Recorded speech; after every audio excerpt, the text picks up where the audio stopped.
Hey everybody, welcome you all to mission competition. मैं राहुल गुप्ता आपसे स्वागत करता हूं। दोस्तों, आज से हम एक नया कोशिश करने जा रहे हैं। इसमें बस आप सभी लोगों का हमें सपोर्ट चाहिए। इससे पहले भी हमने ये सीरीज स्टार्ट किया था, ठीक है, बट हम दोबारा से ये सीरीज स्टार्ट कर रहे हैं अपने चैनल पे, लूसेंट का सीरीज, ठीक है। और इसके रिगार्डिंग में आपको हर रोज एक प्रैक्टिस सेट दिया जाएगा। आज का जो प्रैक्टिस सेट है हम आपके सामने लेके आ रहे हैं पेज नंबर 1 to 20, और आगे से हमारे जो प्रैक्टिस सेट होंगे वो 10-10 पेज के होंगे। तो उम्मीद करता हूं आपने लूसेंट तो जरूर ही पढ़ा होगा, और आपने लूसेंट पढ़ा है तो आपके लिए एक तरीके से ये बिल्कुल प्रैक्टिस हो जाएगा, और ये हर एक एग्जाम के जो आपका अभी आने वाला है हर एक एग्जाम के लिए रेलेवेंट है। तो ये बिल्कुल ही इंपॉर्टेंट वीडियो है, आप सभी को देख के काफी मजा आएगा। इसमें 50 इंपॉर्टेंट क्वेश्चंस का हमने इसमें संग्रह किया है। तो उम्मीद करता हूं ये वीडियो आप लोगों को काफी पसंद आए। वीडियो कैसा लगा आप हमें कमेंट करके जरूर बताएं, और ये हम सीरीज कंटिन्यू रखें या न रखें, जरूर से जरूर अपना राय हमें दें। चलिए वीडियो स्टार्ट करते हैं। हम अपना फर्स्ट क्वेश्चन देखते हैं। ऋग्वेद के संदर्भ में निम्न में से कौन सा कथन असत्य है? करेक्ट आंसर है ऑप्शन नंबर डी। इस वेद के रचनाओं को पढ़ने वाले को खील कहा जाता है, यानी कि ऋग्वेद के रचनाओं को पढ़ने वाले को खील कहा जाता है, जो कि यहाँ पे गलत है। इसे ऋग्वेद को पढ़ने वाले को खील नहीं होत्री कहा जाता था, ठीक है, ये याद रखेंगे आप लोग। नेक्स्ट क्वेश्चन देखते हैं हम। नेक्स्ट क्वेश्चन हमारा क्वेश्चन नंबर 2। ऋग्वेद में निम्न में से किसके लिए अधन्य शब्द का प्रयोग किया गया है? करेक्ट आंसर है ऑप्शन नंबर बी, गाय। तो ऋग्वेद में जो है अधन्य शब्द गाय के लिए प्रयोग किया गया है, और इसे दान पुण्य का चीज भी कहा गया है। नेक्स्ट क्वेश्चन की ओर मूव करते हैं। नेक्स्ट क्वेश्चन हमारा क्वेश्चन नंबर 3। निम्न में से किस वेद में बलिदान विधि का वर्णन है? करेक्ट आंसर है हमारा option number C, Yajurveda. Yajurveda में बलिदान विधि का वर्णन दिया गया है। नेक्स्ट क्वेश्चन की ओर मूव करते हैं। Question number 4। निम्नलिखित में से किस वेद में कन्याओं के जन्म की निंदा का वर्णन है? करेक्ट आंसर है ऑप्शन नंबर डी। तो अथर्ववेद में कन्याओं के जो है जन्म का निंदा इसमें किया गया है, इस बारे में अथर्ववेद में वर्णन मिलता है। नेक्स्ट क्वेश्चन की ओर मूव करते हैं। Question number 5। जैन साहित्य प्रारंभिक इतिहास का स्रोत हमें प्राप्त होता है कहां से?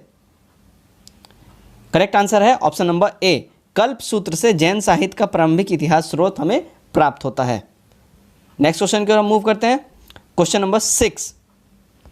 ह्वेनसांग निम्न में से किस पुस्तक में 138 देशों का विवरण मिलता है? करेक्ट आंसर है ऑप्शन नंबर बी, सी यू की। तो सी यू की में जो है ह्वेनसांग का किताब है ये सी यू की, और इसी में 138 देशों का वर्णन और विवरण हमें मिलता है। गौर करने वाली बात यह भी है कि ह्वेनसांग भारत में हर्षवर्धन के काल में आया था, ठीक। नेक्स्ट क्वेश्चन की ओर हम मूव करेंगे। Question number 7। किस वेद में सभा और समिति को प्रजापति की 2 पुत्रियों का स्थान दिया गया है, यानी कहा गया है? करेक्ट आंसर है ऑप्शन नंबर डी, अथर्ववेद। तो अथर्ववेद में प्रजापति की 2 पुत्रियां, प्रजापति और समिति, इन 2 पुत्रियों को अथर्ववेद में ऐसा बोल के वर्णित किया गया है। नेक्स्ट क्वेश्चन की ओर हम मूव करते हैं। Question number 8। निम्न में से किस गुप्त शासक का वीणा बजाते हुए मुद्रा वाले सिक्के से उसके संगीत प्रेमी होने का प्रमाण मिलता है? करेक्ट आंसर है option number D, Samudragupta. Next question की ओर मूव करते हैं। Question number 9। निम्न में से कौन सा मिलान गलत है? करेक्ट आंसर है हमारा ऑप्शन नंबर सी, यानी कि एहोल अभिलेख, इसका मिलान समुद्रगुप्त से यहाँ पे ये गलत है। एहोल अभिलेख का जो संबंध है वो पुलकेशिन सेकंड से है, ये याद रखेंगे। बाकी यहाँ जूनागढ़ अभिलेख रुद्ररामन करेक्ट है, प्रयाग स्तंभ लेख समुद्रगुप्त ये भी करेक्ट है, और ग्वालियर अभिलेख पृथ्वीराज नरेश भोज ये भी करेक्ट है, ठीक है। नेक्स्ट क्वेश्चन की ओर मूव करते हैं। नेक्स्ट क्वेश्चन हमारा क्वेश्चन नंबर 10। जिस काल में मनुष्य ने घटनाओं का कोई लिखित विवरण उद्धृत नहीं किया था उस काल को क्या कहते हैं? करेक्ट आंसर है ऑप्शन नंबर बी, प्राग ऐतिहासिक काल। इसी काल को हम वो काल बोलते हैं जहां पे मनुष्य के घटनाओं का कोई भी लिखित विवरण नहीं मिलता है। नेक्स्ट क्वेश्चन की ओर मूव करते हैं। Question number 11। गायत्री मंत्र का उल्लेख किस में है? करेक्ट आंसर है ऋग्वेद में। Next question 12। स्वतंत्रता प्राप्ति के बाद हड़प्पा संस्कृति के सर्वाधिक स्थल सबसे ज्यादा किस राज्य में खोजा गया है? करेक्ट आंसर है ऑप्शन नंबर बी, गुजरात में स्वतंत्रता के बाद हड़प्पा संस्कृति का जो सबसे ज़्यादा स्थल ये गुजरात में ही प्राप्त हुआ है, याद रखेंगे। नेक्स्ट क्वेश्चन को रिमूव करते हैं हम। क्वेश्चन नंबर 13, हड़प्पा कालीन लोगों ने नगरों में घरों के विन्यास के लिए कौन सी पद्धति अपनाई? करेक्ट आंसर है त्रिभुजाकार पद्धति। हड़प्पा कालीन लोगों ने नगरों में घर अपने बनाने के लिए और वहां वास करने के लिए त्रिभुजाकार पद्धति इन्होंने अपनाया था। नेक्स्ट क्वेश्चन है क्वेश्चन नंबर 14, निम्न में से किसने हड़प्पा एवं मोहनजोदड़ो को एक विस्तृत साम्राज्य की जुड़वा राजधानी कहा था?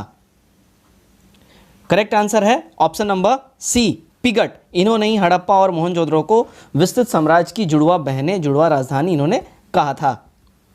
नेक्स्ट क्वेश्चन को रिमूव करते हैं हम। क्वेश्चन नंबर 15, वस्त्रों के लिए कपास की खेती का आरंभ सबसे पहले किया गया कहां पे? करेक्ट आंसर है डी, भारत में। तो भारत में वस्त्रों के लिए कपास की खेती का सबसे पहले प्रचलन, सबसे पहला आरंभ भारत में ही हुआ था। नेक्स्ट क्वेश्चन है क्वेश्चन नंबर 16, उत्तर वैदिक काल का कार्यकाल था? करेक्ट आंसर है ऑप्शन नंबर बी, 1000 से 600 बीसी को उत्तर वैदिक काल कहा जाता है और ऋग वैदिक काल 500 से 1000 बीसी को ऋग वैदिक काल कहा जाता है। नेक्स्ट क्वेश्चन को नंबर बढ़ते हैं। क्वेश्चन नंबर 17, हाथी दांत का पैमाना हड़प्पीय संदर्भ में मिला है? करेक्ट आंसर है ऑप्शन नंबर बी, लोथल में। लोथल में हाथी दांत का पैमाना जो है, पैमाना यानी क्या, नाप तौल की वस्तु हाथी दांत से ये बनाई गई, ठीक है। तो ये पैमाना जो है लोथल में मिला, और लोथल कहाँ है? ये राजस्थान में, ठीक है। नेक्स्ट क्वेश्चन को रिमूव करते हैं। क्वेश्चन नंबर 18, निम्न में से किसे लघु हड़प्पा या लघु मोहनजोदड़ो भी कहा जाता है? करेक्ट आंसर है लोथल को। तो लोथल को लघु हड़प्पा या लघु मोहनजोदड़ो ये भी कहा जाता है। नेक्स्ट क्वेश्चन को रिमूव करते हैं। क्वेश्चन नंबर 19, यहाँ थोड़ा सा ऑप्शन ऊपर नीचे है, मैनेज कर लें आप लोग। वैदिक काल में जीवन भर अविवाहित रहने वाली महिलाओं को कहा जाता था, क्या कहा जाता था? करेक्ट आंसर है हमारा ऑप्शन नंबर बी, अमाजू। तो वैदिक काल में जीवन भर जो विवाह नहीं करती थी महिला, उसको अमाजू कहा जाता था। ये मोस्ट इंपॉर्टेंट क्वेश्चन वीवीआई है, आप लोग नोट कर लें, और बहुत बढ़िया क्वेश्चन भी है। नेक्स्ट क्वेश्चन को मूव करते हैं। क्वेश्चन नंबर 20, सिंधु सभ्यता के मापक किस गुण भार के हैं? करेक्ट आंसर है 16 के गुणक में, ठीक है। तो सिंधु सभ्यता में जो मापक होते थे, यानी माप तौल का जो उसमें पैमाना होता था, वह 16 के गुणक में हुआ करता था। नेक्स्ट क्वेश्चन को रिमूव करते हैं हम। क्वेश्चन नंबर 21, निम्न में से किस महाजनपद को क्षेत्र मुंगेर बिहार से कहा जाता था? करेक्ट आंसर है ऑप्शन नंबर सी, चंपा। तो चंपा जो है ये मुंगेर महाजनपद, ये इस जनपद का ये हिस्सा हुआ करता था, ठीक है। नेक्स्ट क्वेश्चन को रिमूव करते हैं। क्वेश्चन नंबर 22, जैन धर्म के तीसरे तीर्थंकर निम्न में से कौन थे? करेक्ट आंसर है हमारा ऑप्शन नंबर डी, संभवनाथ। तो जैन धर्म के तीसरे तीर्थंकर का नाम संभवनाथ था। Next question, question number 23, Harappa सभ्यता के अंतर्गत हल से जोते गए खेत का साक्ष्य कहां से मिलता है? करेक्ट आंसर है हमारा ऑप्शन नंबर सी, कालीबंगा से। तो कालीबंगा से हल से जोते गए खेतों का प्रमाण यहीं से प्राप्त होता है। नेक्स्ट क्वेश्चन को रिमूव करते हैं। क्वेश्चन नंबर 24, जैन धर्म के संदर्भ में निम्न में से कौन सा कथन असत्य है? करेक्ट आंसर है ऑप्शन नंबर बी, जैन धर्म में आत्मा की मान्यता नहीं है। यह कथन यहाँ पे असत्य है। इसका ये मतलब है कि जैन धर्म में आत्मा का मान्य है, तो यहाँ पे असत्य वाले को हमें ढूंढना था, ठीक है। नेक्स्ट क्वेश्चन की ओर मूव करते हैं।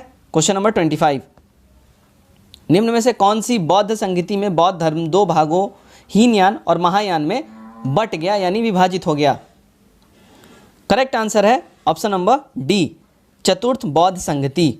तो चतुर्थ बौद्ध संगति जब ये हुआ था, इसी में जो है बौद्ध धर्म दो हीनयान और महायान संप्रदायों में ये विभाजित हो गया। और आज का जो आपका ये एक होमवर्क है कि चतुर्थ बौद्ध संगति किसके शासनकाल में हुआ था और कहाँ हुआ था, ये आपको कमेंट बॉक्स में कमेंट करके फटाफट से जरूर बताना है।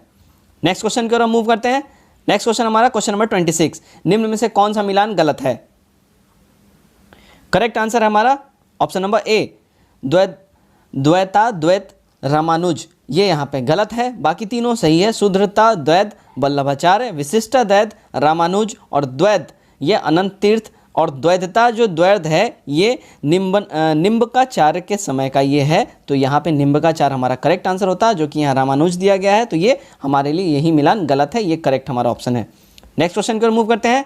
नेक्स्ट क्वेश्चन हमारा क्वेश्चन नंबर 27। महात्मा बुद्ध की सेवा में बिंबिसार ने किस राजवैद्य को भेजा था? करेक्ट आंसर है हमारा ऑप्शन नंबर बी, जीवक को। ठीक है, तो बिंबिसार ने जो है जीवक नाम के राजवैद्य को भेजा था कहाँ? महात्मा बुद्ध के सेवा में, इनके उपचार के लिए। ठीक है, अब आपके लिए एक और होमवर्क है, फटाफट बताएं, चरक किसके शासन काल में था? ठीक है, जीवक और चरक बहुत फेमस वैद्य हैं, और आप बताएं चरक किसके शासन काल में था, जिसने चरक संहिता भी लिखी है। नेक्स्ट क्वेश्चन की ओर मूव करेंगे। नेक्स्ट क्वेश्चन हमारा क्वेश्चन नंबर 28। निम्न में से किस शासक का उपनाम पुनिक था? करेक्ट आंसर है अजात शत्रु, तो अजात शत्रु का उपनाम पुनिक था। नेक्स्ट क्वेश्चन की ओर मूव करते हैं। नेक्स्ट क्वेश्चन हमारा क्वेश्चन नंबर 29।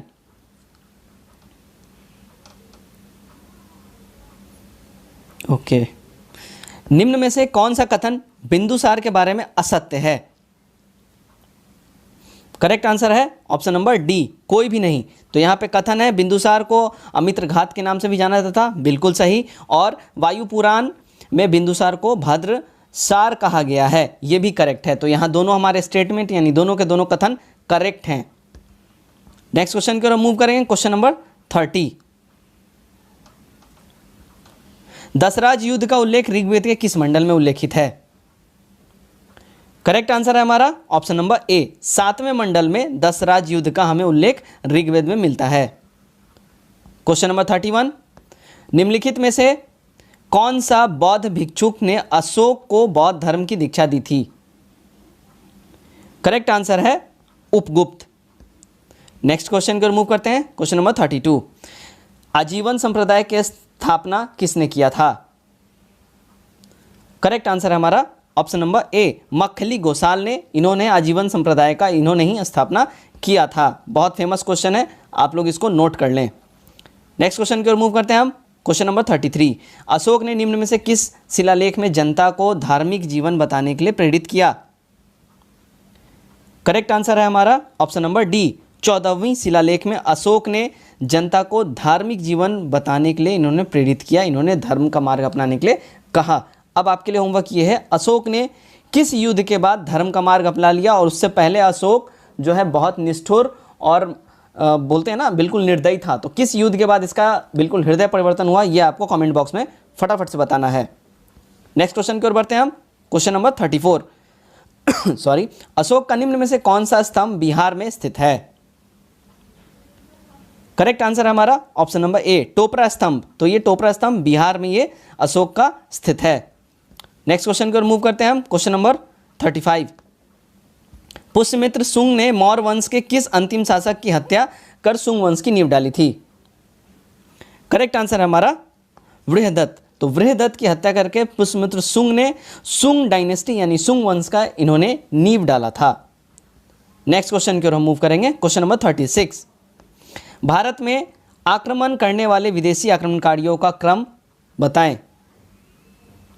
करेक्ट आंसर है ऑप्शन नंबर सी, हिंदू, यूनानी, शक, पल्लव और कुषाण। यानी सबसे पहले हिंदू यूनानी आए, फिर शक आए, फिर पल्लव आए, फिर कुषाण आए। ठीक, नेक्स्ट क्वेश्चन की ओर मूव करेंगे। Question number 37। भारत में सबसे पहले निम्न में से किसने सोने के सिक्के जारी किए थे?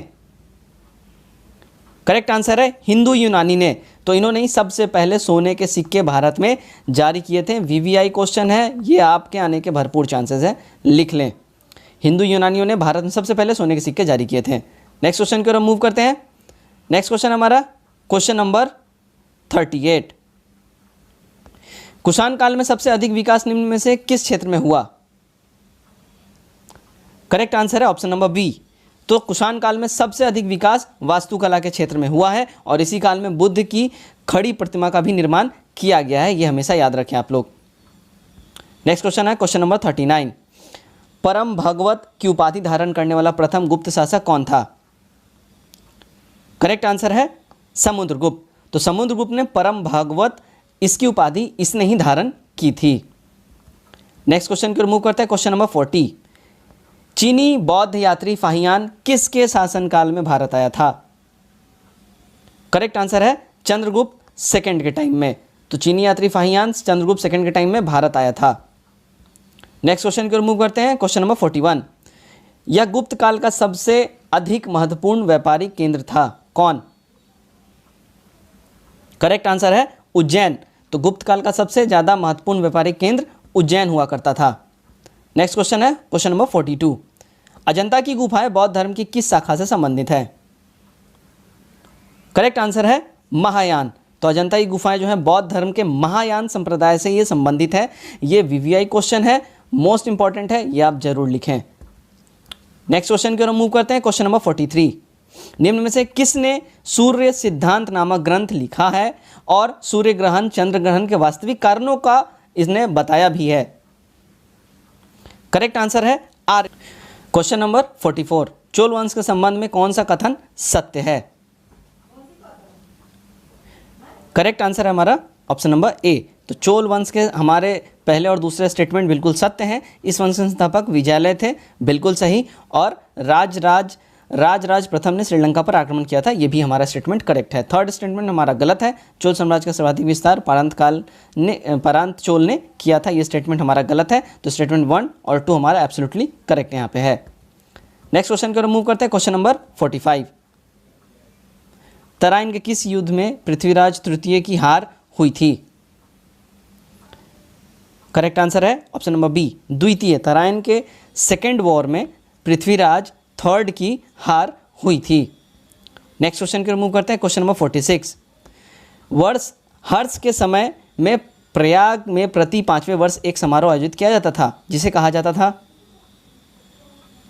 करेक्ट आंसर है महामोक्ष परिषद। तो हर्ष के समय में जो हर 5 वर्ष में एक समारोह आयोजित किया जाता था, उसको महामोक्ष परिषद के नाम से जाना जाता था। नेक्स्ट क्वेश्चन है क्वेश्चन नंबर 47, हर्ष और पुलकेशिन द्वितीय के बीच किस नदी पर युद्ध हुआ जिसमें हर्ष की पराजय हुई? करेक्ट आंसर है नर्मदा। तो नर्मदा नदी किनारे हर्ष और पुलकेशिन सेकंड के बीच में युद्ध हुआ था, जिसमें किसकी? हर्ष की पराजय हुई थी। नेक्स्ट क्वेश्चन है क्वेश्चन नंबर 48, परमार वंश के संस्थापक कौन थे? करेक्ट आंसर है हमारा वसुदेव।